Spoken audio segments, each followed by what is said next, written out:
Bola Sandra, I trust we had a restful weekend. It was quite a worrisome weekend for a lot of us here because, the news just keeps pouring in as regards abductions in different parts of the country, especially in northern Nigeria, which was the focus of conversation yesterday on Political Roundtable Security in northern Nigeria.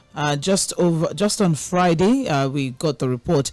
Friday we got the report that over 200 pupils and teachers were abducted in Kaduna State, and just on Thursday we got a report that over 200 women were abducted in an IDP camp in Borno State. And now we have reports that yesterday on Sunday, some people were abducted as well in Sokoto State. It's becoming really alarming. It's a serious issue, and it is now a serious, major cause for concern.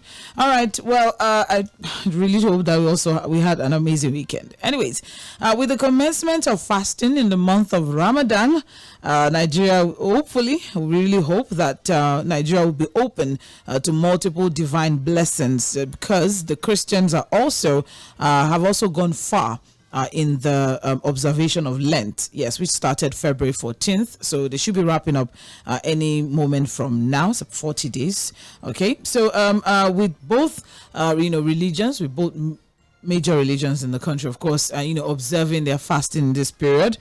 This coincidence, we hope, is a much needed therapy to cleanse the land of hardship and hunger that's presently being experienced by many Nigerians. So we wish all our Muslim brothers and sisters all of the best as they commence Ramadan today, and we pray that and also join them that their prayers would be answered. I also enjoin them to please pray for Nigeria, pray for Nigerians, and pray for our leaders as well. So Ramadan Mubarak. All right, today is Monday. We kickstart Monday trends in the papers with stories that trended from over the weekend before we go into stories that we have on the front pages for today. So very quickly, on Saturday, of course, Kaduna abductions, we have here sources are saying that bandits are using those pupils as human shields. That's what we got from that one. That's the update as regards that. And of course, our First Lady, Senator Remi Tinubu, also, weighed in on the conversation and said kidnappers are cowards and deserve death penalty. That's all for conversation. On Sunday, we have here, after Kaduna attacks, bandits strike again, kidnap students in Sokoto. And we have the Kaduna state government saying no negotiation. They have ruled out negotiation as regards getting these pupils back. And we also got information that 24 out of the pupils were able to escape captivity. Also, we have here ACF is weighing in, saying that ACF, that's Arewa Consultative Forum, is saying kidnapping and all is an assault on education in the north. This is also up for conversation. The fact that this is the ACF is seeing all of this abductions and kidnappings as an assault on education in the north. Now, also another intriguing story that trended on Sunday. Northern senators have queried the alleged 3 trillion naira illegal addition to the 2024 budget. The chairman of the Northern Senators Forum, Abdul Ningi, has alleged that the budget being executed by the federal government at the moment is not what the National Assembly passed, saying that the allegations of padding in the current budget, saying that there's another budget that was passed underground that a lot of us are not privy to, and that is what is being executed by the federal government. Those are very strong ones. Hopefully we'll get more details as we go on trends this morning. Also, we have here finally as trending stories from over the weekend. The Oni of Ife has said the presidential system of government was an accidental experiment. That's another conversation right there. But those are the major, stories that we have for this morning. Those are the major stories that we had that trended this morning. Now let's look at all the stories for this morning. Those are the stories that trended over the weekend, rather. Let's look at the stories we have trending for this morning. My name is Bola Sandra. I will not be doing this alone. Fuad Sahid will be joining in via the phone line any moment from now. But in the meantime, please stay with us.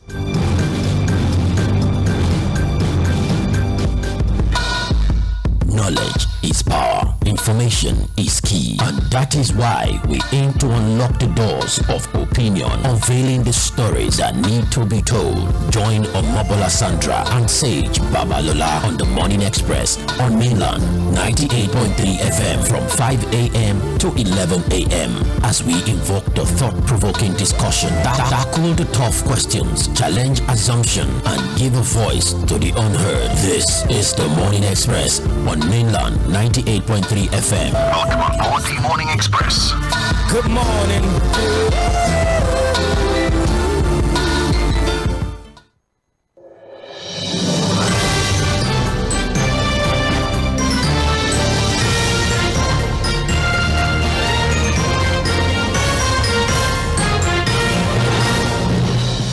Yeah, thank you for staying with us. It is, of course, Mainland 98.3 FM, the sound of Lagos. Good morning, Fuad. Ramadan Mubarak. Thank you, Sandra. Good morning. Yes. How are you doing? I'm well, thank you very much. And I'm so happy. I'm so excited for the next 30 days. My lunch is on you. Your lunch. Are you not fasting with us? Why? Why? I'm not. I thought you'd be. I'm not. I thought you'd be in solidarity with us. Oh dear Lord! All right, you're welcome, Fuad. I mean, there's a lot that trended over the weekend. I can't wait for us to look at the story. I don't know if you listened to our stories that trended over the weekend, especially the padding story, because I know the securities conversation was the major focal point for yesterday on Political Roundtable. But this padding conversation, Fuad, what are your thoughts very quickly before we go deep into the papers? Well, there's always been this controversy about padding or no padding for our budget. It's always been a conversation, even right from the Chief Olusegun Obasanjo regime. There's always been this issue of the budget have been padded, some things have been infused into the budget, and all of that. So I'm not completely surprised that this issue of padding is also coming up now. But the surprising thing are the details we are getting this time around. Because again, a ranking senator like Senator Ningi making such huge allegations is something that should get anyone worried, because what he's simply saying is that we're actually operating two different budgets. There's the one that has been made known to the public, and there's the one that is operational that we don't know about. And what he's saying is that, look, we're talking about if we go as high as 3 trillion naira, different from what he's saying that the budget himself that was passed is 25 trillion, whereas we are running a budget of 28.7 trillion naira. So again, that's a bit surprising because even the initial budget of the president to the Senate was 27 point something trillion. There was never a time we had a 25 trillion naira conversation. As far as the budget is concerned. So where he got that from, I don't know. But look, he's not just a floor member. He's a ranking senator who has, except for a few times, who has always been in the House, in the National Assembly, at a different capacity and position. So, and he's making that allegation on behalf of the Northern Senators Forum. He's the chairman of the Northern Senators Forum, and if he's making that allegation, we need to take it seriously. There have been a lot of things about that allegation. The presidency has reacted. We'll see. We'll look into the reactions of the presidency. I think we have that somewhere in the Punch newspaper for this morning. But then let's look at the stories trending for now. We have Saheed Fuad via the phone line to give analysis to the stories this morning. Thank you for sticking with us. Let's move on now to the Punch newspaper. I'll start with the Punch, and the major headline there says schools in 14 states FCT risk attacks, says federal government. And we have riders here that says Adamawa, Bauchi, Borno, Katsina, FCT and others affected. 465 pupils, women in kidnappers' den. Federal government receiving U.S. support to free victims. Presidency alleges sub-regional forces behind kidnappings. So, very quickly to the story. Against the backdrop of resurgence of the mass abduction of pupils, the federal government has said schools in 14 states and the FCT Abuja are at risk of attacks by bandits and insurgents. So the National Coordinator of Financing Safe Schools in Nigeria, Hajia Halima Iliya, confirmed to the Punch on Sunday that the data of at-risk schools had been collected. So identifying the states, although Madam Iliya declined to identify the states, but commander of the National Safe Schools Response Coordination Center, Nigeria Security and Civil Defense Corps said these states include Adamawa, Bauchi, Borno, Benue, Yobe, Katsina, FCT, Kebbi, Sokoto, Plateau, Zamfara, and 3 others. As you know, Fuad, no fewer than about 465 teachers, pupils, women abducted in the past week from Kaduna and Borno State. And just recently on Saturday, in the early hours of Saturday, we also got information that 15 pupils of Islamia School in Sokoto were kidnapped as well. So putting all of this together is a serious situation that we have. And now what we are getting is that there's I don't know if we should call this a high alert situation on these 14 states, and what would be your own analysis of the body language of the federal government and the FCT, and the security operatives as regards the security situation in northern Nigeria? Well, you can't dismiss this these things like that. If the report is saying about 14 states, are open to attack, especially when it comes to attacks on schools, I think the facts on ground show that we are that vulnerable, whether we like it or not. It shows that we are very vulnerable. I think Abuja was also listed. Yes, the FCT, yes. Even the FCT is listed amongst the parts of the country where schools are no longer safe and are open to attacks by bandits and these criminals. So, and with what has happened in the last 1 week, Sandra, it will be difficult to dismiss such a thing, to say, oh, it's not possible. Everything is possible now by what we are getting. And I think what the security operatives need to do is to change their strategy and be more focused about these things. You understand? Look at this particular report, dig into it, understand some of these things, accept that we are that vulnerable and that there's a possibility of this attack happening, as has now been reported and has been highlighted, and then begin to rework their strategy, to deal with these things. My only fear is this, Sandra, because if we can see all of the grammar here, we need to ask ourselves that critical question: do we have the capacity to stop this attack? Do we really have the capacity? When we're talking about capacity now, we're talking about the capacity to gather enough intelligence. Do we have the capacity to move ahead of these criminals if they decide to come out with this attack? And then do we have enough manpower, personnel, to also deal with this attack? And then the ultimate one, the biggest one, is the willingness to do the right thing. That commitment, that intentionality of solving a problem. Because, like we were discussing on Political Roundtable yesterday, these things happen and everybody just move on. There's no sense of urgency. Nobody sees it as an emergency. If you understand what I'm saying, everything is as quiet as if it's normal.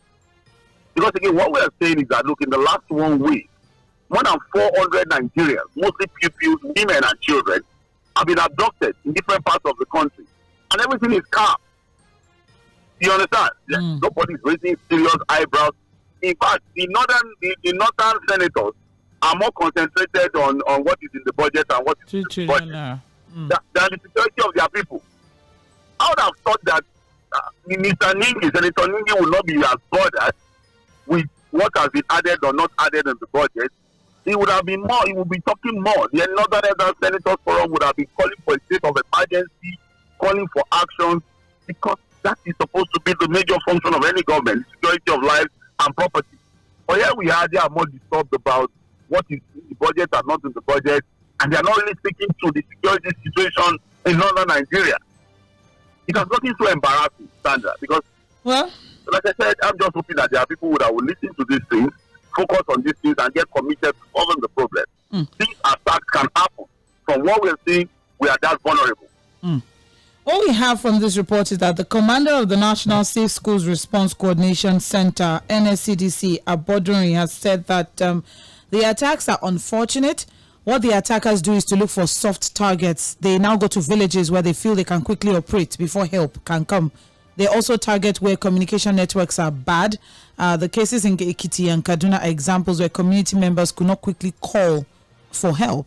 There's also the need to raise more awareness in communities. All right, so back to ungoverned areas, back to unpoliced areas, back to areas where, rural areas where, the network situation is close to non-existent as well. What would be your, analysis of that? Yeah, well, it's for the security operatives to focus on those areas. You understand? Those areas that are more vulnerable to this attack. Now that they've identified that these guys are looking for soft targets, focusing on areas where networks are not so strong, looking at areas that are not so isolated locations, really, where you have these schools and all of that. Then the focus of our security operators should be in those areas. You understand what I'm saying? Look, whether we love it or not, Nigeria is an entity that is well defined geographically. And if we are a nation that has that defined geography, it is left for us to be able to police what we call the entity called Nigeria. Like one of our callers used to say, Mr. John from Moba, if this was an external aggression, are we going to be helpless? Are we going to begin to complain and sound helpless? Because, again, some of the things you get just shows as if we are helpless, as if we can't deal with these things. We are still talking about internal aggression. Yeah, even though people are saying, people are coming from outside to commit this crime. But whether we like it or not, most of these children are still kept in our territory called Nigeria. When they move them within Nigeria. And I think a lot of them are still kept. They will tell you now that Sambisa is as big as the whole of Cameroon and so forth. Are we helpless? If we are helpless, let us know we are helpless that we can't police and secure our territory called Nigeria. Let us even, if that is the case, we should admit that fact and begin to look for foreign help to come and help us secure Nigeria. These things are bound to happen if we are not careful. Meanwhile, the presidency has described the recent cases of kidnapping across the country as efforts by sub-regional geopolitics to the president on media and publicity. Ajuri Ngolale made this statement on a televised program on Sunday. And on the program that was titled Counting the Cost of President Tinubu's Reforms, Ngolale revealed that the federal government was already receiving support from the United States government for the release of students kidnapped in Kaduna. And he has assured Nigerians that the federal government was on top of the situation and had received support from the U.S. government to secure the release and also to address the regional forces at play. So 2 things to take away from here, Fuad, that I would like you to quickly look into is the fact that the presidency is looking at this from a sub-regional geopolitical forces conspiring, like a conspiracy of sub-regional geopolitical forces. And secondly, the fact that conspiring against who and who? Against Nigeria, against the government. Against the government of this administration, of the Bola Tinubu-led administration. Yeah. And also the fact that, the United States is already is sending support, or we are receiving support, or we are waiting for support, or we are expecting support. I don't know what to take away from that, for the release of students that were kidnapped in Kaduna State. Well, if the presidency is saying there's a sub-regional conspiracy against this government, that's why they also have all the tools of government, all the powers of government to go against the people that are conspiring against them. Government is big. Government has all of the powers. They have the resources. You understand what I'm saying? What we should now begin to ask them is that do they have the thinking to deal with these things? Do they have the mental capacity, intelligence to deal with these things? People will always conspire. Like we always say, even in the most, the safest part of the world, it's not that people don't want to commit crime. When you go to some countries, they tell you, the crime rate is less than 3%, less than 2%.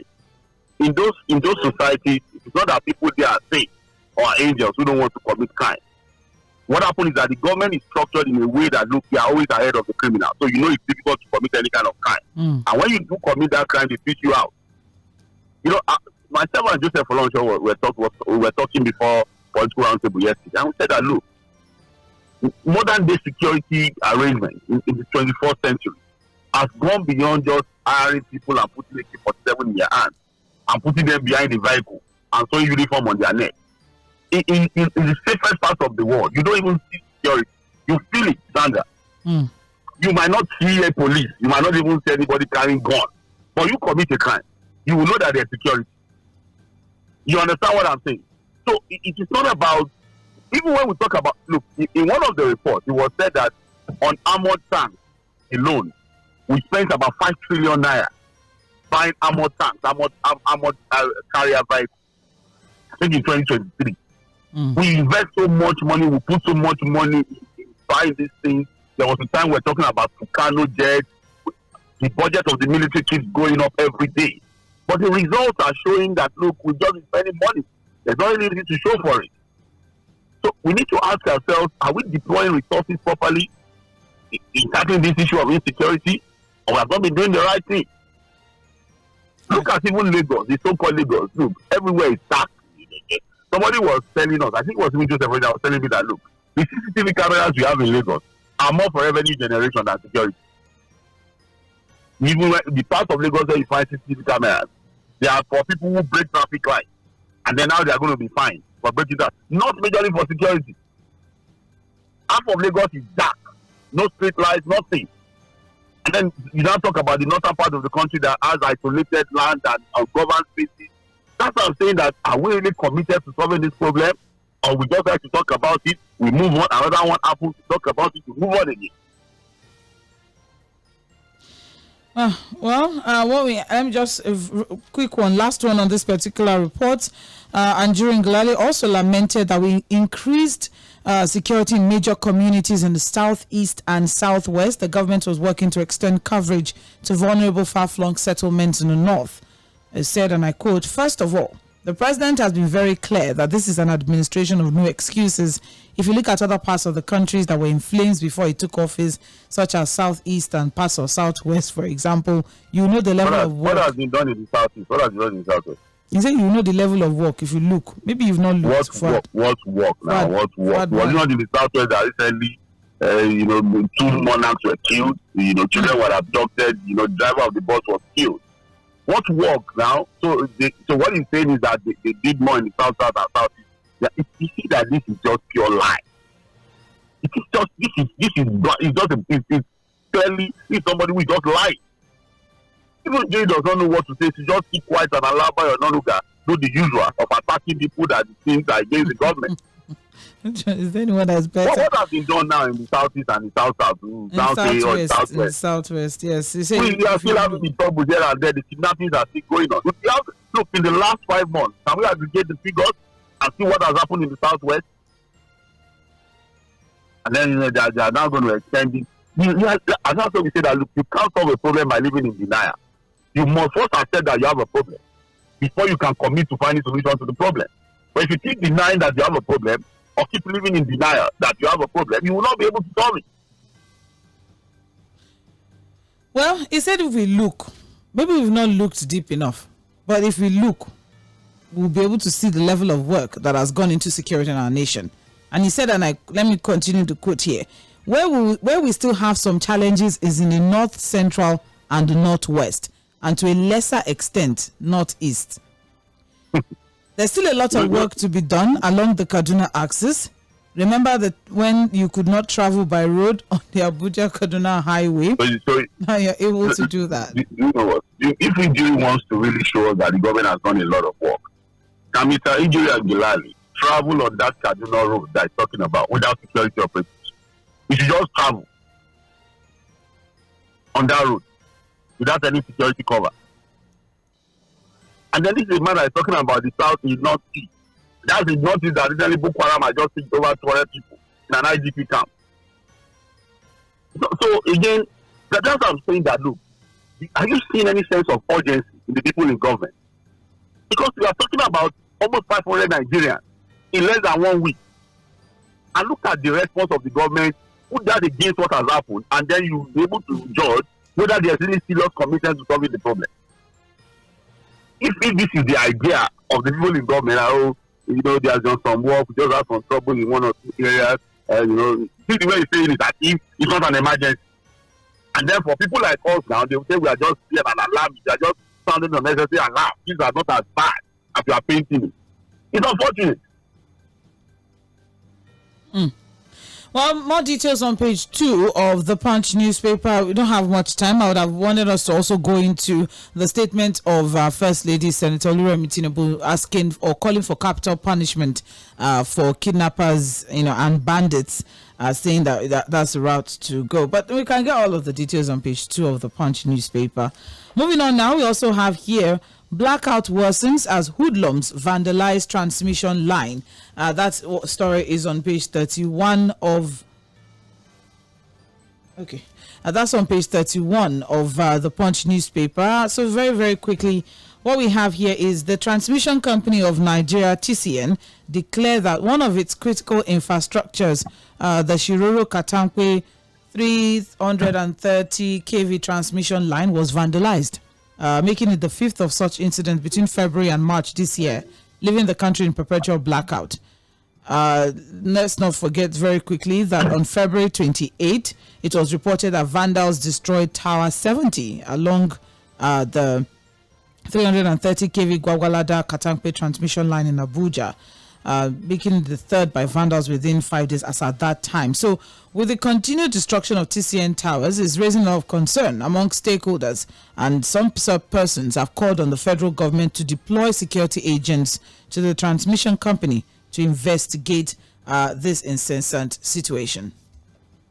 Well, Sandra, that's why some of us are saying, and I think a lot of experts are saying that we need to unbond those things. We can't continue to talk about vandals. That's always in the story. When you hear the national grid has collapsed, you should have vandals, or there's a click somewhere, or there's a problem somewhere. Because again, everything is too muddled. We have tried the things to get together too much. It's over centralized. So I think the smaller the better. When you have it in smaller units, you can generate, transmit, and distribute easily. And then maintenance can be proper. Security on those facilities can be better done. If you understand what I'm saying. Yeah, I just think it's just better for us to undo this thing completely. Have it in smaller units. We keep talking about access to power generation. Nigeria is so blessed that, look, we can use different sources to generate power. We can use solar, we can use hydro, we can use the gas turbines. There are different sources, even the windmill. But I think that, look, this thing about the national grid, which is the transmission end of this power chain, has to be completely unbundled. And in unbundling, I think we should just have it in smaller units. If you have smaller units, you are able to maintain better, you are able to monitor better, and then, of course, customers can have better service when it comes to power generation and distribution of the country. I think that's what we have to do eventually. All right. That story is on page 31. Now, above the masthead of the Punch newspaper, I also have here, congratulations to everyone all around the world. The president will be launching a student loan on Thursday, and foreign scholars are seeking inclusion. So that story is on page 40 of the Punch newspaper. President Bola Tinubu will launch the student loan scheme on Thursday, March 14th. This coming from Special Advisor to the President on Media and Publicity, Ajiri Ngalali.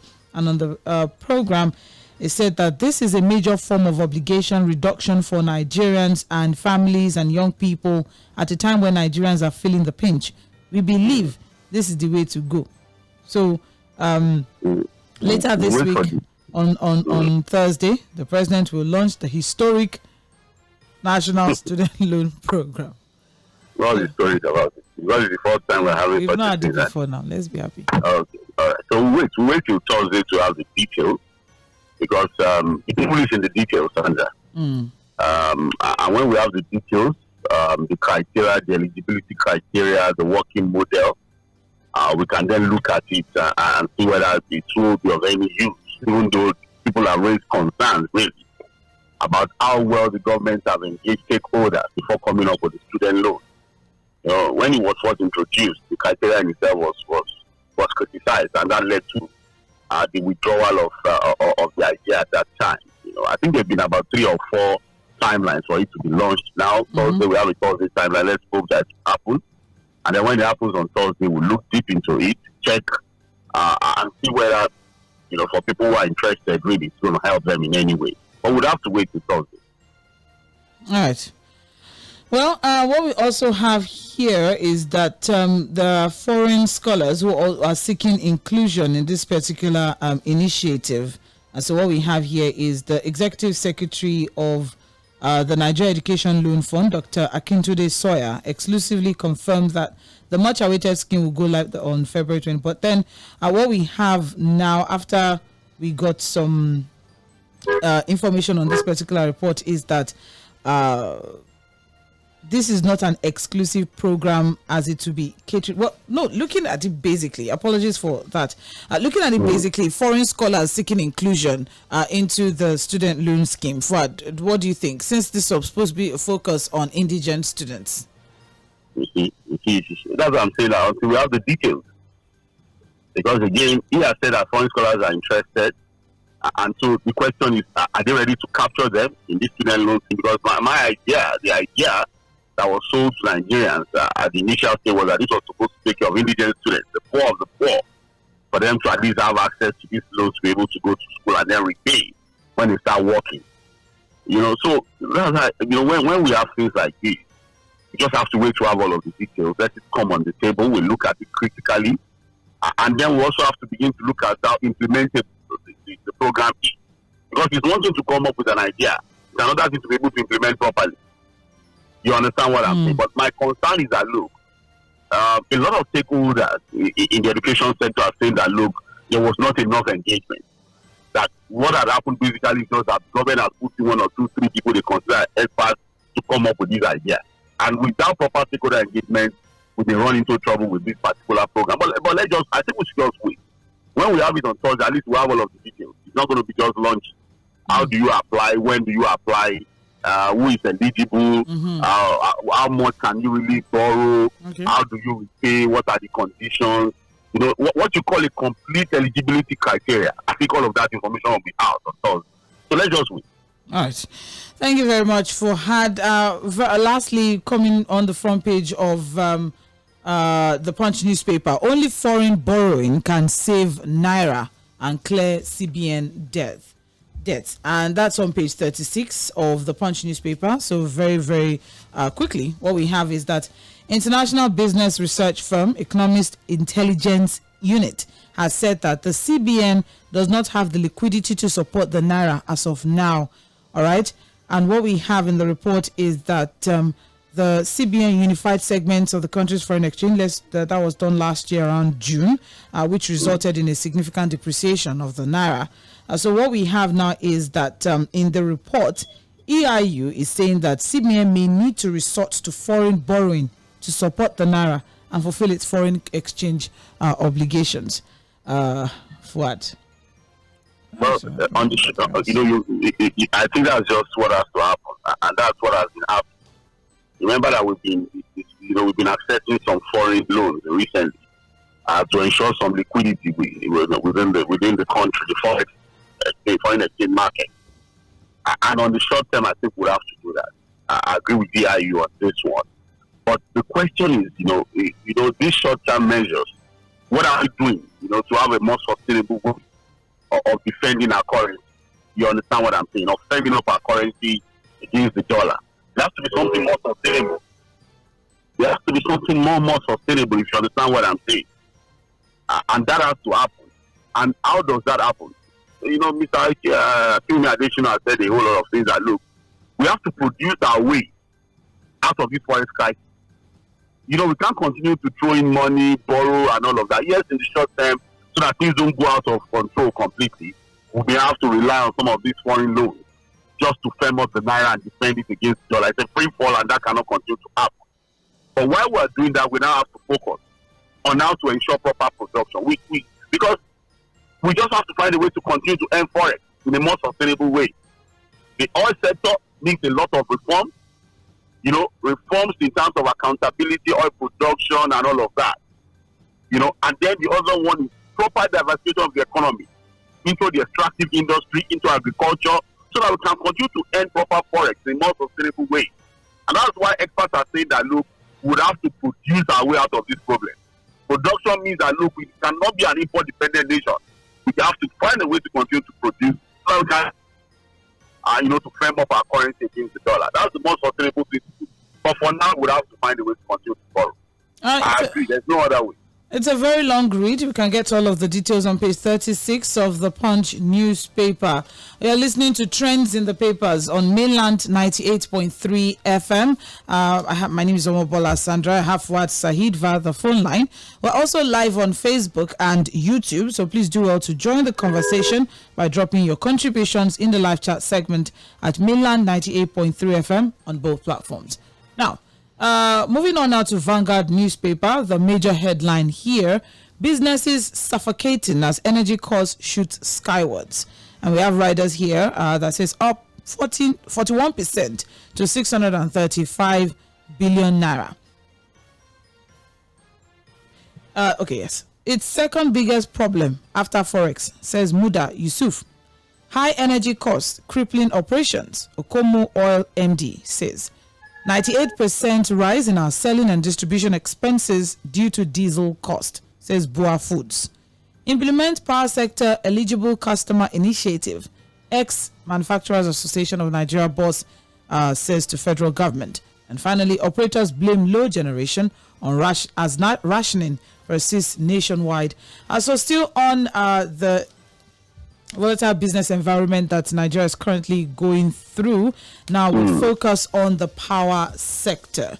Now what we have is that major companies in Nigeria have spent about 635 billion naira on power generation and utilization in 2023 amidst rising energy costs and its attendant impact on businesses.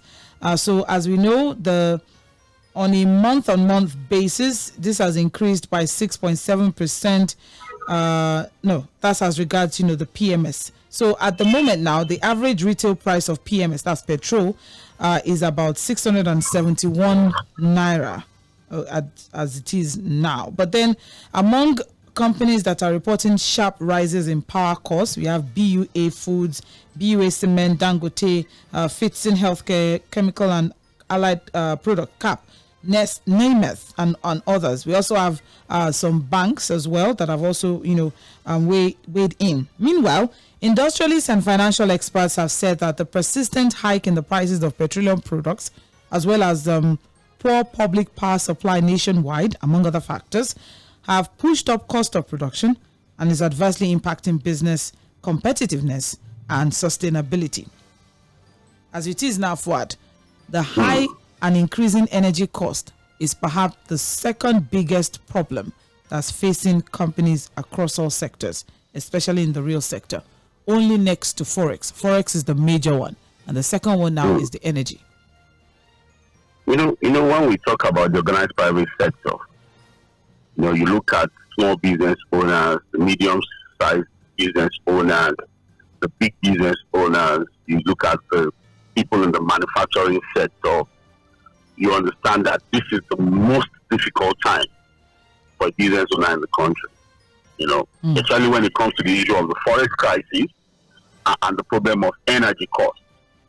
And that's why when there was this singular narrative of removing subsidy, we have to remove subsidy. Subsidy has to go. We were asking that question.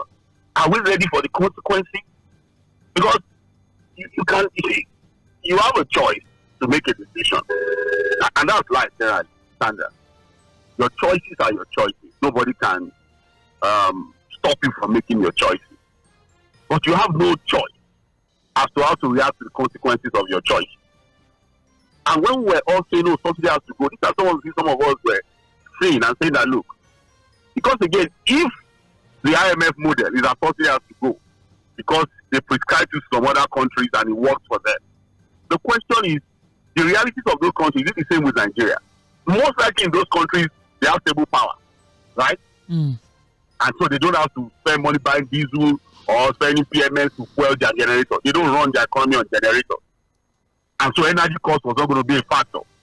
Maybe in those countries, standard, there's a working and functional public transportation system. So it may be easy for the government to look into transportation and subsidize as an alternative to subsidizing PMS. You understand? And that is why when people come up with this big analysis, how much are they buying PMS in Saudi Arabia? Why are we complaining?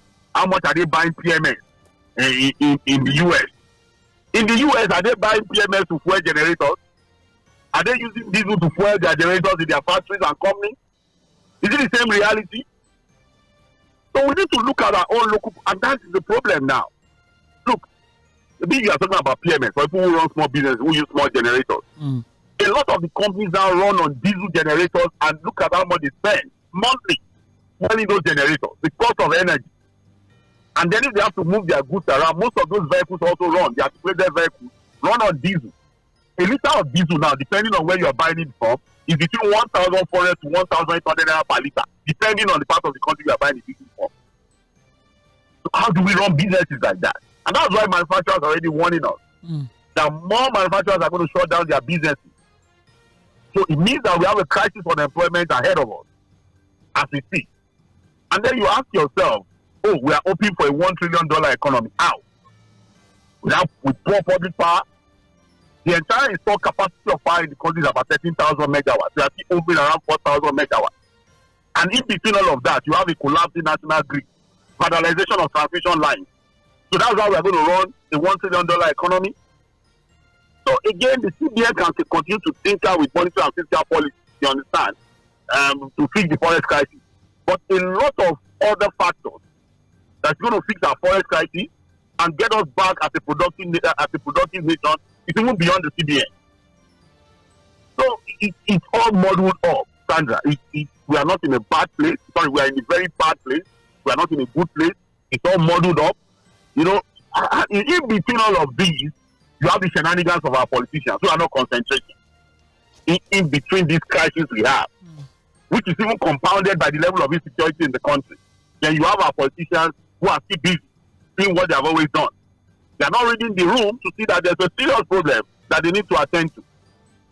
So, again, you know, we come up every morning looking at some of these things, and it's completely discouraging. Sometimes you want to even go into depression mode when you look at how big the problem is, and the fact that we are not even intentional about solving the problem. Thank you very much, Said Fuad. More details on pages 9 and 20 of Vanguard newspaper. The fact that businesses are speaking out as regards suffocating environment as regards energy costs. All right. Up to now, Sandra. Do we have any functional refineries that are producing locally now? What is the report from the Dangote refinery? Up to now, Sandra. Oh. We've had there as regards that particular situation. What is happening on the Port Harcourt refinery? Port Harcourt refinery said was ready by December. I don't know if it's refined. We don't know if it's refined. What? But they said. No, they said. They said mechanical work was completed. 70% of the work. That's what they said. So I don't know if refining is ongoing. And then there's not much to take away as regards modular refineries either, and illegal refineries are being destroyed. So. Which one exactly? Do you now see why I keep saying that we are not committed or intentional about solving any problem? We just talk about it and that's it ends. It's okay. Thank you very much. Let's move on now. We also have here very quickly. We have just a few minutes to go. This padded budget, let's just quickly look at it. NAS padded 2024 budget by 1.2 trillion naira, not Tinubu, and that's coming from the presidency. And it's on page 8 of Vanguard. It's an interesting story, Rosanda. It is an interesting story, and that's right, because we have some other stories, but let's quickly run through this. The presidency yesterday denied the allegation that President Bola Tinubu was implementing a budget different from what the National Assembly passed, saying that 1.2 trillion naira differential was added by lawmakers. And they also debunked an insinuation that the 2024 budget being implemented was anti-North. All right.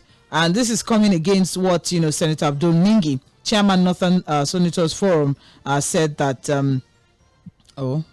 claims that there's a 3 trillion naira illegal addition in the 28.7 trillion naira 2024 Appropriation Act. So the presidency's denials contained in a statement issued by Special Advisor to the President on Information and Strategy, Mr. Bayo Ononuga, titled "The Facts About 2024 Budget." Oh, Mr. Bayo Ononuga is very busy recently. Anyways, Mr. Bayon Onuga is saying that President Tinubu is leading a government that is fair and equitable and and he explained further that the North, as an integral part of the country, was well covered in all areas, from security to agriculture, healthcare to education and other important infrastructures. But then, forward very, very quickly, we don't have so much time. First off, Senator Ningi saying that, there's 1.3 trillion naira that's floating somewhere and we don't know what's going on. And the budget that is being implemented at the moment is not what was passed by the National Assembly, and that, there's some padding involved and, so many things. And now the presidency is coming and saying, no, this is what happened though, that there's 1.2 trillion that we don't know where it's coming from, and it's coming from the lawmakers. It's not the president that added that one. So let's not. So we have 1.2 trillion naira allegation, we have 3 trillion allegation, and it's just a lot. It's all modeled up at this point now. It's not modeled up, Sandra. Our politicians are just badly behaved, and it's a consistent thing with them. They just don't want to behave properly. Yeah. And I'll tell you why. Now, the appropriation bill 2024 was a public document, Sandra. Unless Senator Ningi, and like I said, it's a high-ranking senator, he's telling us that there are things they know we don't know. What we were dealing with was about 27 trillion or so. Eventually, 1.2 trillion was added by the legislators. Okay. And that's why Bayon Onuga is saying that, look, that extra money was from the legislators, executing their legislative powers. And it was a matter of give and take. That's where the padding is coming from. That, look, when they saw those additional figures, they just had to allow it go. Because that was not what the president sent to them. Our legislators are always used to that. The president sends something to them, they add their own. They add all manner of things. How is this now connected to, if you say 1.2, okay, fine. Maybe you've put some clarity to that. But 1.2 in 3 trillion, there's still about 1.8 that we are still trying to. That's where I'm going to. Okay. Abdul-Ningi is saying that, look, the budget that was passed was 25 trillion. I would say that's not possible, because there was never 25 trillion on the table. As far as the 2024 budget is concerned, 28. It has always been 27 points. Yes, it was never 25 trillion. Because what you now say is that 25 trillion was what was passed, but we are approaching a budget of 28 point something trillion. So it means that 3 trillion was added to it. And he said look, he knew the people he was talking to. It was a BBC outside service interview. And then the other conversation was that, look, that budget is against the North. That a lot of the appropriations was against northern interest. You see that our politicians, they know how to play the game.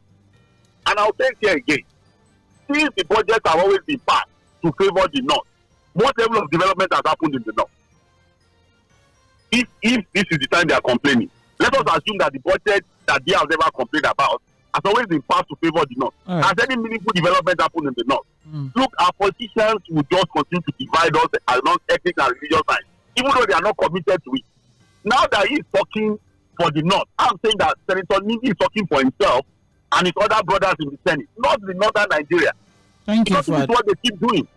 This is what they keep doing. Divide us along ethnic and religious lines, but they are not even committed to. All right. Thank you very much. Unfortunately, we may not be able to go deeper into the conversation, but of course, the conversation continues at Mainland FM. Somewhere on another show, we'll definitely bring this up again. But in the meantime, let's wrap things up. We have here fresh suit as courts to deregister Labour Party and back candidates. And that's on page 8 of Vanguard newspaper.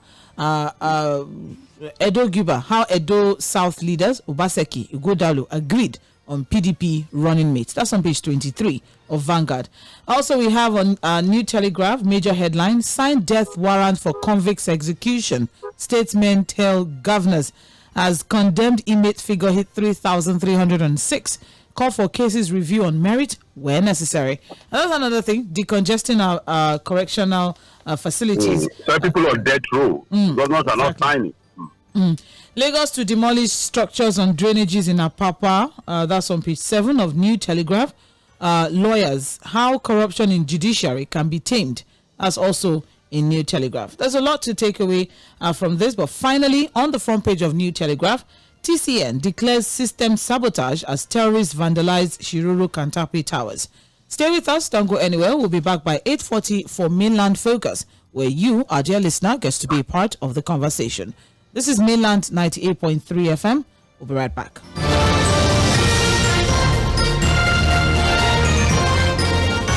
Mainland 98.3 FM, your number one radio. Reaching stars, the sound of Lagos. Attention, Airtel customers.